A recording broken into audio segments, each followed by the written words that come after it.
Good morning, children. Today we are going to begin with a new lesson in geometry, and the lesson is angles. Now, maybe in your junior classes also you have learnt a little bit about angles. It is under geometry that we study about these figures which are termed to be angles. Now, in order to understand the angles, I have some diagrams over here with which I am going to explain you. Now, the first thing in an angle is, children, the two lines that we draw in such a way that they come and meet each other at a point, and there is some space that is there in between both the arms constitutes what is known as an angle. This space is the angle which is bounded by two arms. These two sides are known as, children, arms, and the point where their arms come and meet, it is known as vertex. See, I have written vertex, and BO is one arm, AO is another arm. This is the symbol for the angle. It's like a L, a slanting L that we write as a symbol for the angle. Now, when I name the angle, children, it is always kept in mind that the middle vertex is always written in the middle. The vertex should always come in the middle. As you can see this, children, this is the vertex O, where the two arms are coming and meeting. I have written it in the middle.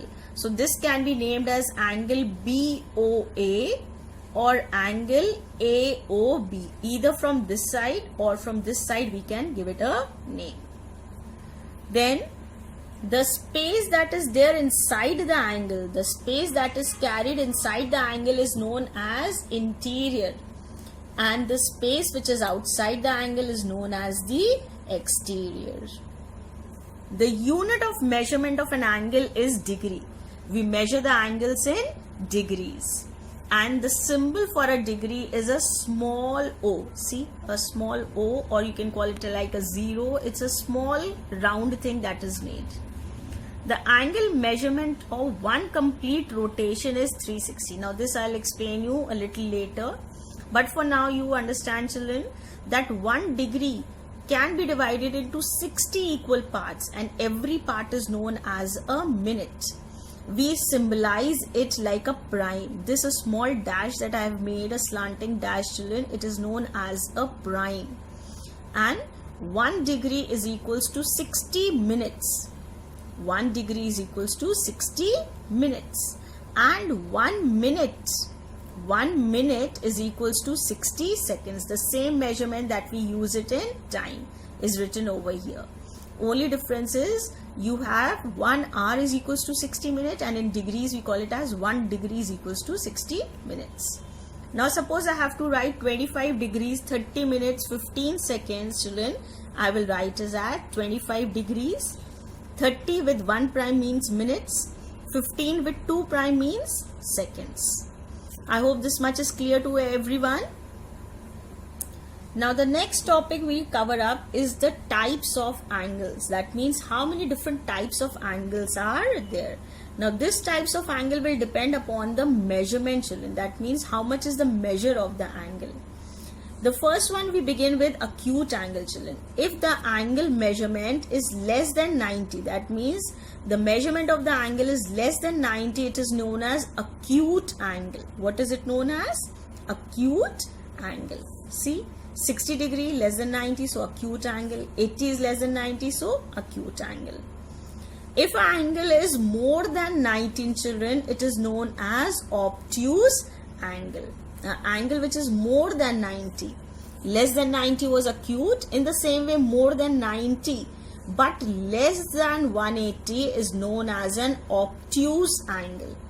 110 is between 90 and 180. 135 is between 90 and 180. Similar over here. Right? Now what is 90 known as? Now 90 degree has a special name, children. If the angle measures 90 degree, it is termed to be the right angle. Okay? Right angle is always of 90 degree, not more, not less. It is just 90 degree, and it is always made in the form of a L. If you look at it, it looks like a capital L. See? Right? The direction can be anything, but the measure will always remain 90.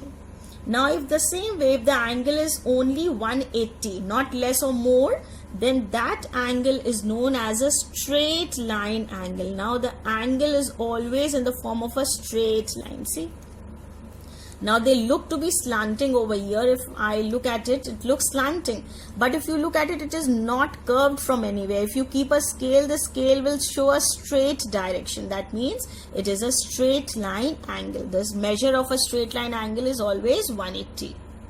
Look at it. If I keep a scale, though the line is slanting, but now when I make a line, it is coming as a straight line only. It is not curved, it is not crooked. So it is a straight line angle. See, a straight line angle. So it will be a 180 degree angle. Okay. There is a formula written over here, children. Two right angles will always be equal to one straight line angle. Next, the last one, we come to the reflex angle, children. Now, reflex angle will be an angle which is more than 180 now and less than 360. So, more than 180 and less than 360 is known as a reflex angle. Now, these are certain figures of reflex angle. From this side, it is showing the reflex angle, children, this side. Again, from this side, it is the reflex angle. From this side, it is the reflex angle. Okay. An important thing to be kept in mind is, children, a reflex angle. If we take this reflex angle and we add up this angle, children, it will always be 360. This complete thing will always be 360. Adjacent angles. Now, adjacent angles means, children, when we draw two angles in such a way that they have one common arm in between, then these two angles are termed to be adjacent angles. Like if I look at angle AOB and angle BOC, children, they have this arm which is common. So that is why these two angles are known as adjacent angles. Next, we have the vertically opposite angle. Now, vertically opposite angles means, children, if we have two straight lines which are made in such a way that they cut each other at a point. See, they are cutting each other and touching at one point which is O. Then in such a condition, children, the opposite angles are known as vertically opposite angles. Like this angle and this angle is vertically opposite. Similarly, this angle and this angle is vertically opposite. And one property also I want to tell you over here, children. Always the vertically opposite angles are of the equal measurement.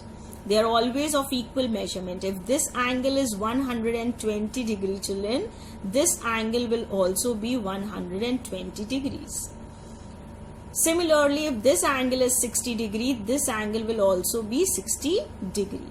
So this way is the opposite angles, which are vertically opposite angles, are always equal in their magnitude. That means they are equal in their measurement. See, I have written over here. And one thing more, here only I want to tell you again, the sum of the angles around this point will always be 360 degree.